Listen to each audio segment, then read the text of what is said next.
Welcome to Los Angeles, where the traffic's brutal and the sunsets are cinematic. And apparently jewel thieves operate with better discipline than most startups.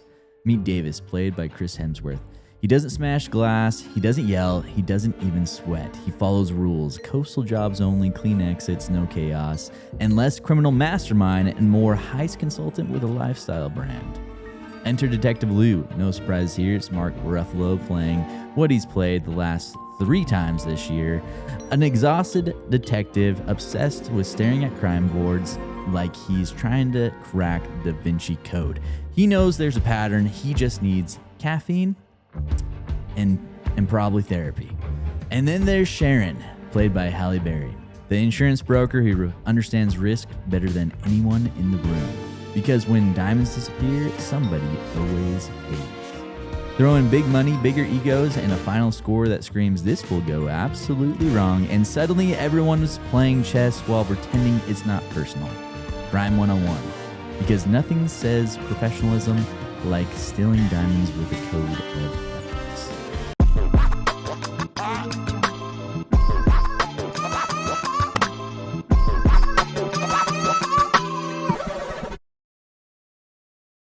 Welcome to the Burnt or Buttered Podcast. I'm Toast. I'm Stetson, and we talk about movies every single week. This week, we are talking about Crime 101.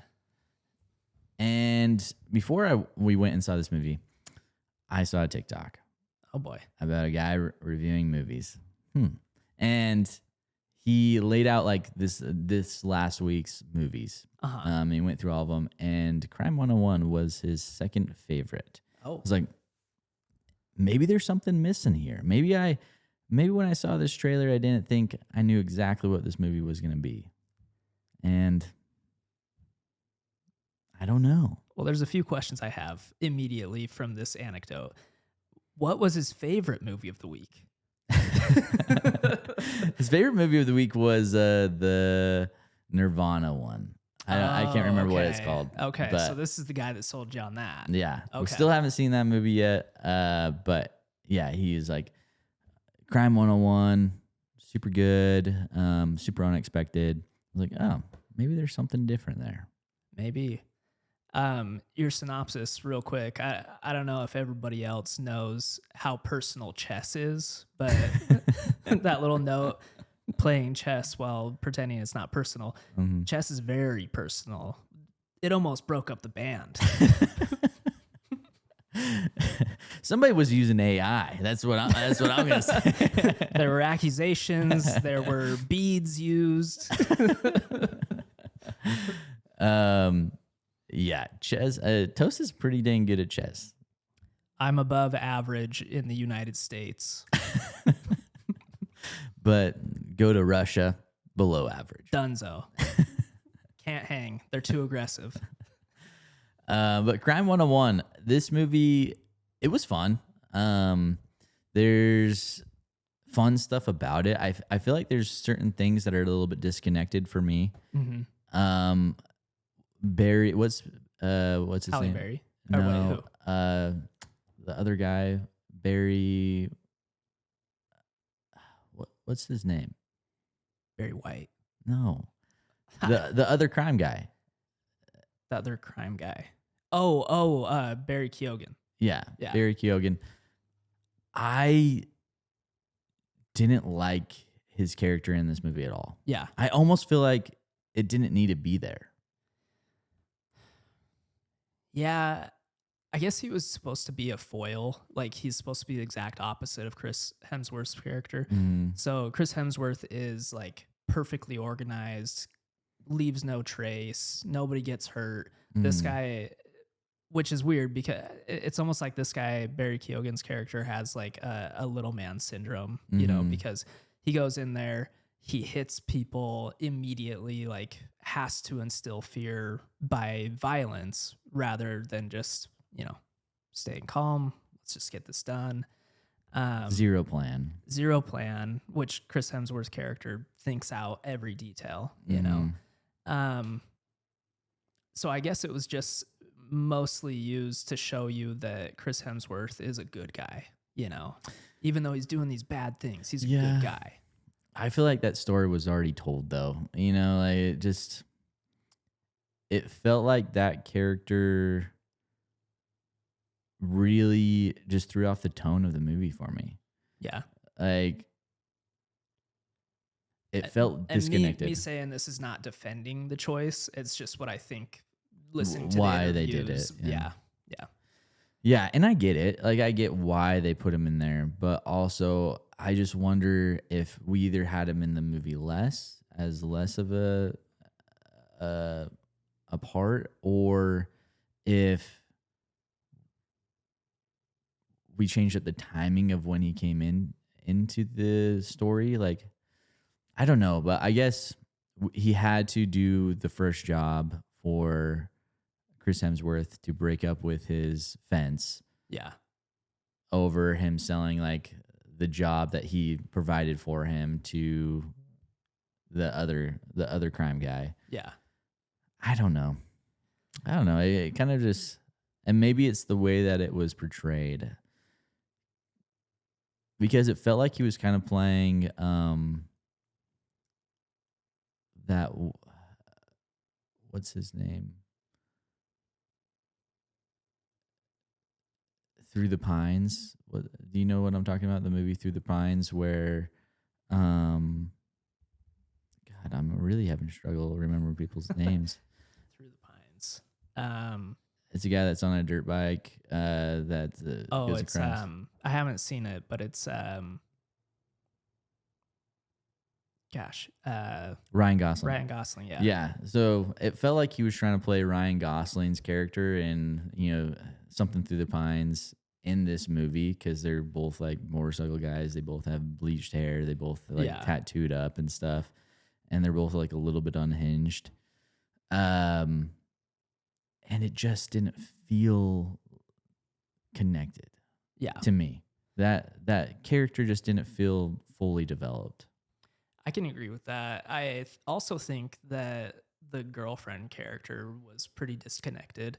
Like, this is a guy who we're having displayed and like shown to us through his profiling, through this profiling and this science, we're having proven to us that this is a guy who like needs organization, needs control, because of how he was brought up. And then a girl hits him because she's careless and like shows up to a fancy dinner date in jeans because she didn't bother to look up what the restaurant was, and then like gets this burger that's like dripping all over her. That's the girl that he wants to go for. Like, this makes zero psychological sense with the character we're being presented. I feel like opposites attract a little bit. Like I feel like he wants a yin to his yang. I feel like maybe the only thing that we're figuring out from that relationship is just that he's that desperate for connection. Like, he'll take whatever comes his way as long as she's pretty, I don't know, because so I thought that his life was pretty interesting, and to me the most interesting part of the movie of when he successfully does his first heist. He goes and he's talking to his fence, and he's like, go spend your money, go get laid. And so he gets a escort. She comes in, not the regular girl, and he already like he's not really super into it because he's gained a relationship with this other escort. And so it shows that he's just like, he doesn't really need it, but he wants connection. He's seeking connection in some way, but he doesn't know how to like obtain it. Right. And then he does end up like falling for this girl as in this normal relationship, even though he knows that he's not going to be able to have it. But then she's the reason why he wants to get out of the game, in the long run. Yeah. Where just like he realizes that like, oh, I don't need more money. I'm doing this for a certain number in my head, but the number doesn't really matter if I can't have her. Yeah. And I thought that it felt weird at the beginning for sure, but I feel like it was supposed to feel weird because he's built his life around not having any ties to anything ever. I felt like their whole relationship felt weird. Even when they like broke up and then when he wrote her the letter at the end, like all of it just felt weird. Like these weren't ways that a real rational person would react. Yeah. I saw this thing the other day where it was talking about movies now have switched the tone of the fantasy of a woman, where back in the day, like How to Lose a Guy in 10 Days or like whatever, like back in the 90s, it was kind of the average guy getting with winning the heart over of a woman. And now they say that like all the movies are an extravagant guy, like loads of money, super successful, like finding the average girl and wanting to be with her. Yeah, girl next door thing. The girl next door type thing. And it's interesting because this movie played into that like to the umpteenth level, where you have this guy, crazy successful, super mysterious, like whatever, has tons of money, and somehow like is just finding the girl that is kind of a waitress down the street, and wanting to be with her for the rest of his life and turn away from whatever crime and stuff. And so I had seen that video just a few days before watching this movie, and the whole time I was thinking, oh wow, like this is kind of a thing now. It's the Cinderella treatment. Yeah. Regular girl meets the prince. And so the idea is that there's no longer the average guy no longer ever wins. That in movies, at least, you have to have X, Y, and Z, looking for a guy that's 6'5", finance, whatever. The list. That's like the requirement to get any attention, like in nowadays. And they, the theory was that that's being perpetuated because of the movies that are being brought out. I don't know. I feel like there's a lot of average guys in movies that are winning right now, including in the next movie that we're going to be talking about. I'm also thinking of the new Jurassic Park movie where the boyfriend, the dad's like, oh, I don't like this guy. But then he's like, you're okay, pal. I feel like there's a lot of average guys who end up winning in movies. It's more coming from like the perspective of like a romance movie, like romance movies back in the 90s compared to romance movies now. That's kind of the comparison of what it was. And this isn't necessarily a romance movie, but it kind of fit into that same look of what the romance type genre is going towards. Yeah, maybe so. I don't know. I feel like it was just playing into normal stereotypes and archetypes of these types of stories for me. Like her character felt so predictable to me, but not in a good way, Yeah. She was put there just like every other character in this movie to challenge him and just to be like, what? No, that's not good, and then be like, actually, he's right, because world is crap. Yeah, I didn't necessarily love their relationship. I didn't think it was super authentic. I like the way that his life was portrayed. I like the way that there was an arc, to the story of his life in the movie, which made it fun. I thought that Mark Ruffalo's character's arc was super annoying, and super predictable too. I also feel like you hate Mark Ruffalo. Like every movie that we've seen him in, you're like, he sucked. No, there's a TV show on Apple right now called Task that he does really, really good in. Oh, okay. So, but he plays the exact same cop in Task. The exact same. So you liked his performance? No, I liked his performance in Task. It fit Task really well. I don't like the arc of this cop that he plays in Crime 101. Yeah. I just think that it's so predictable, this cop story in Crime 101, that it takes away from the movie. You want to know why it feels so predictable? Because we've seen it, man. We've seen it. This is an enjoyable movie. I don't want to get too off topic of saying the things that I don't like about it. Yeah. Because it is a fun watch. Like, there are things in it that will surprise you. Some of the character choices, I feel like it's just not that deep of a character movie. And maybe that's my issue with most of the characters.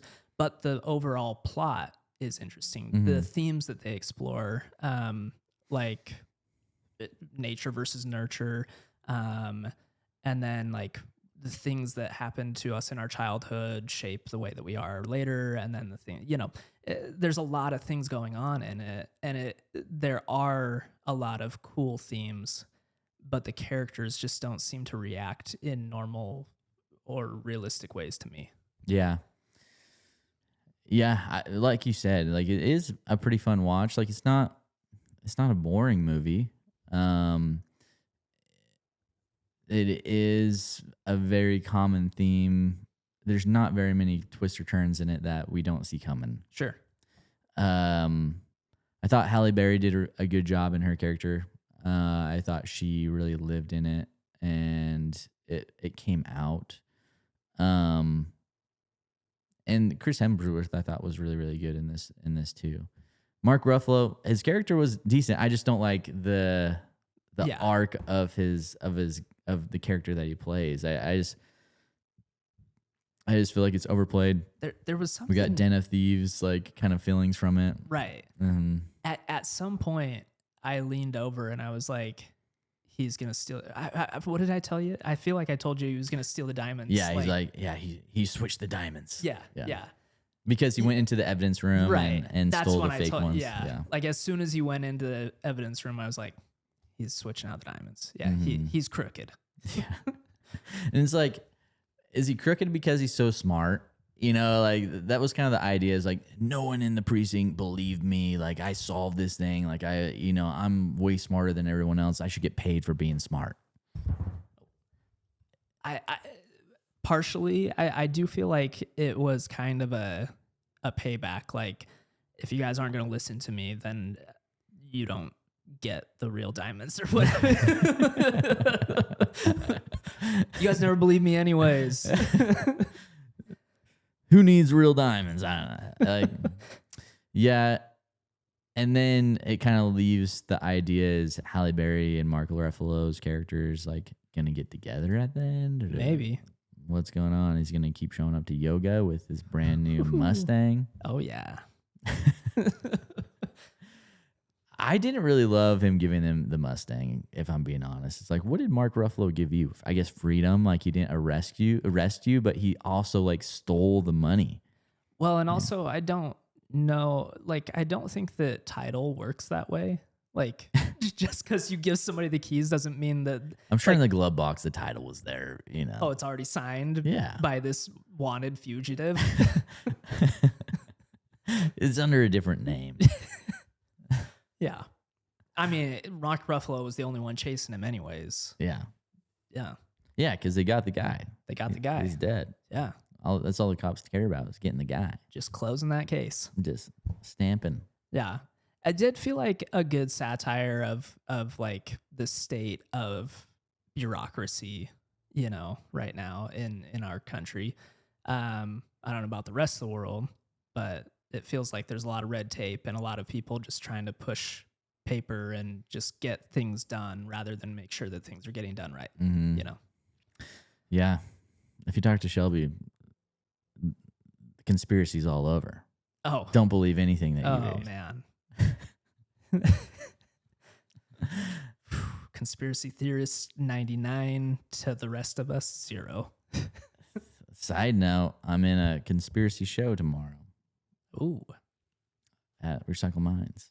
Wow. By the time this airs, that will have been at least last week. Too late. You're not quick enough. Yeah. But yeah, like I feel like this is a pretty basic movie. Nothing crazy. I do have one thing that I think was pretty crazy. And we've seen some good car chases recently. One that comes to mind is that one with Taron Egerton. She rides shotgun. That car chase was crazy. Super crazy. This one, there was a lot of unexpected things that happened. Like, when there were some cool car chases in this. Yeah, the car chases were fun. That does bring up, why is he driving so fast away from this stuff? When there's no cops coming. Nobody's chasing him. Yeah. Nobody's looking for him. Like, if anything, it makes you easier to find. Right. And track. So that's my thing with this movie is it is fun. There's certain themes and elements to it that make it a little bit deeper than just the average, heist movie. But at its core, it is so basic. Yeah. I mean, but it in the genre film that it is, it's decent. Yeah. Well, let's give this thing a rating. What do you think? Yeah, like I said, this one, it's fun. It explores some interesting themes. It leaves you with some ideas, some thoughts. I do feel like once I got home from the movie, gone. But it took me till I got home at least, So I'm going to give it a 3. Nice. Yeah, I think this is, if you like crime movies, you like this genre, you're going to enjoy this one. It's different enough to where it's fun. Some fun sequences, some fun ways of, if I was a criminal, I would probably do it that way too. I'd be ethical, yeah. Yeah, that I would plan it the exact same way, of course. And so for me, I'm going to say I'm going to go ahead and give it a 3.1. Just slightly more than yours. This is a trend. This is a trend lately. Stetson is like trying to 0.1 up me. I think the rewatchability of this one is if it's on Netflix and someone's like, they haven't seen it and I've seen it and they're like, hey, do you want to watch that? I'll be like, yeah, if you want to watch it, I'll watch it. Perfect second screen entertainment. Yep. Yeah. Yeah. But let us know what you guys thought about this one. If you loved it or you hated it, or if all the things that we said were completely wrong. Let us know. Or if we were spot on, let us know that too. Like if you like what we say, also let us know that, please. Yeah. Not many of you do, but it would be nice to hear. All right. Well, we'll see you in the next one.